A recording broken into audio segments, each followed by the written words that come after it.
Should you use a flash or should you use constant lights these days? This is a question I get all the time. I'm Daniel Norton here for PPA. Let's talk about it.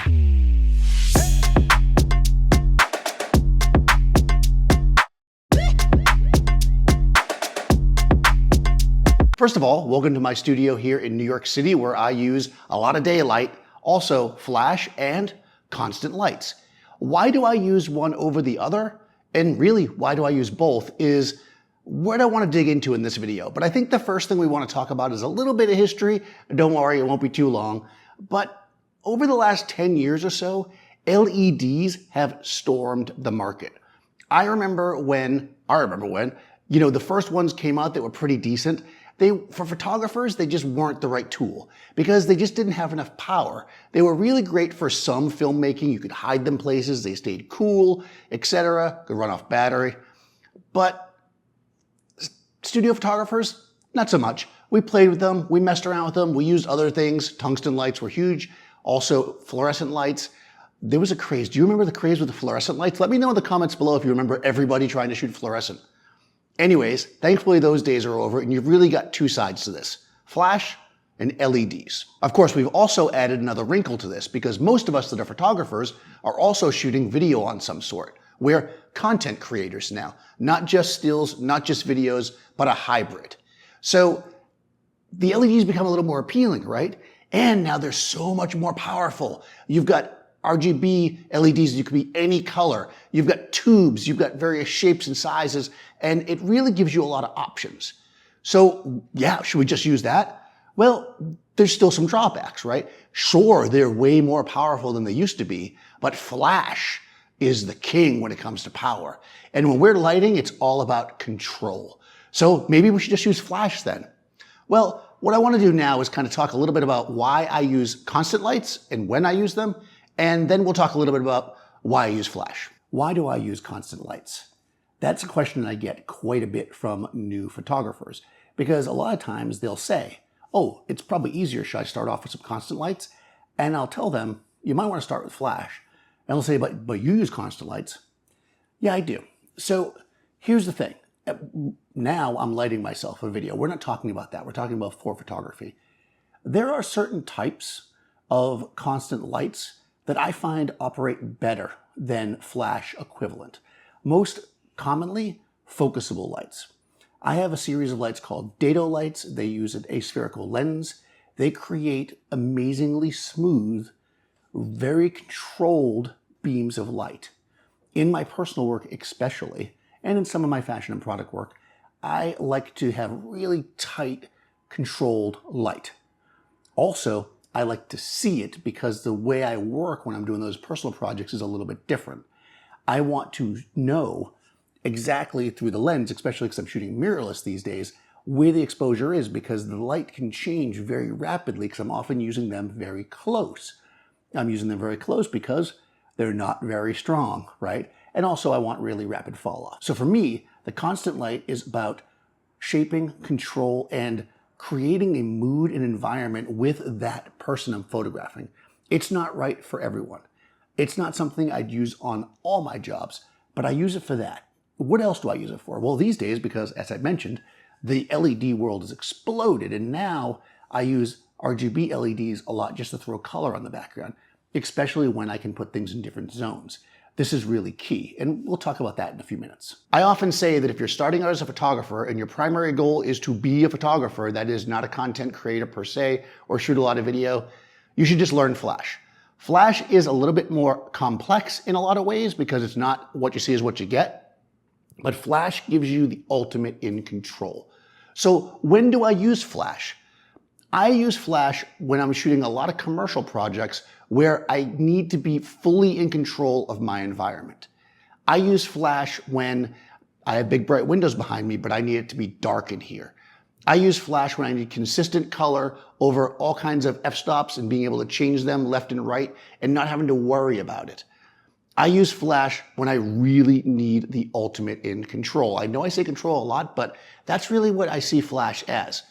Go outside when the sun's too bright, use it as a fill light. In here in a daylight studio, knock the windows to dark.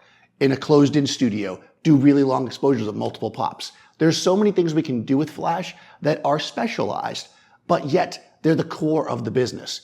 If you want control, if you want consistency, flash is it.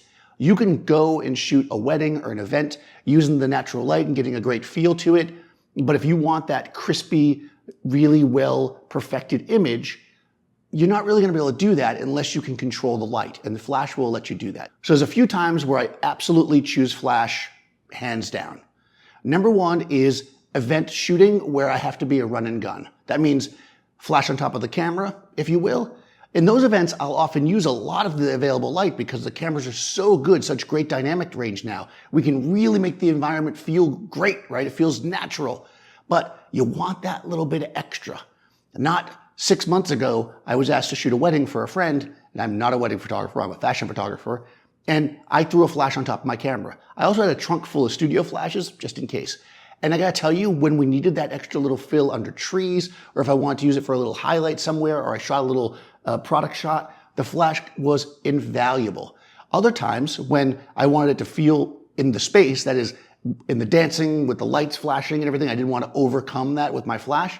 That's when I just dragged the shutter, right? But even then I wouldn't want a constant light because I wouldn't want to shine it in somebody's face.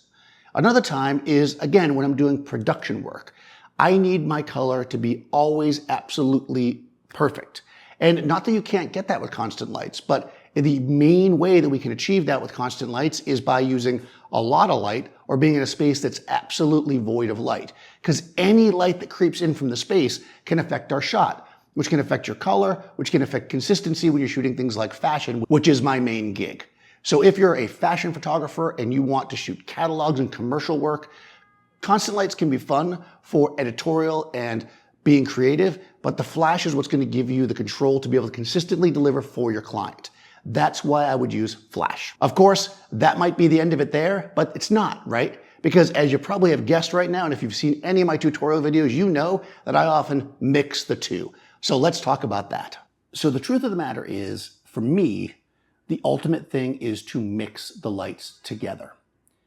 This isn't the video to kind of explain the technique for that. I've got tons of those out there. There's lots of them, but I'll just give it to you shortly.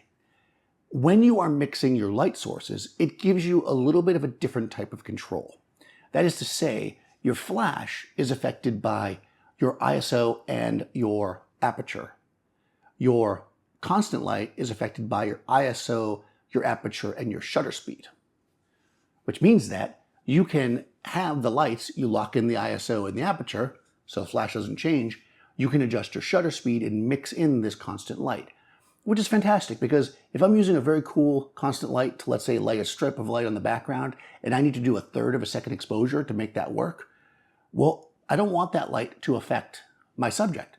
I can light them with flash, they're perfectly frozen even though my exposure is a little bit longer. I can also use this for things like extended like pop and blurs where like you have the wave of light going through, which gives you great movement for dancers and stuff like that. It's a really fun thing to do to mix them. And I gotta tell you, especially with the RGB LEDs, I love using LEDs as my background lights. I throw them on the wall, I can change them to whatever color I want, and I'm good to go. It makes my life a lot easier. I can do it from my phone actually with an app. Mixing the two sources together are key to my work these days. What's funny about it is when I first started mixing strobes and constant lights, I was using a constant light, a beautiful constant light that I had, a panel actually, for my portraits. I really liked the way it shaped the face, so I was using it. But I just wanted white backgrounds. And because the panel light was so weak and I had to have it this close to the person, I would need dozens of them to light the background. But I threw one flash on the background and boom, it was white. So again, think about your tools. Think about which one should fit in what situation. You need a cool effect on the background, let's say a pattern, and you only have a constant light that does that, like me. You can do that, right? And still light the subject in the front with the flash, having all the power that you get with flash. What we want to do is look at the tool, figure out how we want to use it, and combine them in a way that works best for our style and our subject in front of us. So in a nutshell, flash might be the ideal for you, constant might be the ideal, but I think as versatile creators that do all kinds of projects and that want to deliver the absolute best for our client, a little bit of both is the answer. I know you were hoping that I'd give you that one piece of equipment that would solve all your problems and you wouldn't need anything else. Believe me, we're all looking for that silver bullet. But the reality is that if you want to work in this craft, if you want to work in this business as a commercial photographer or even as an artist, you need to look at all of the things around you as tools and choose the right tool for the job.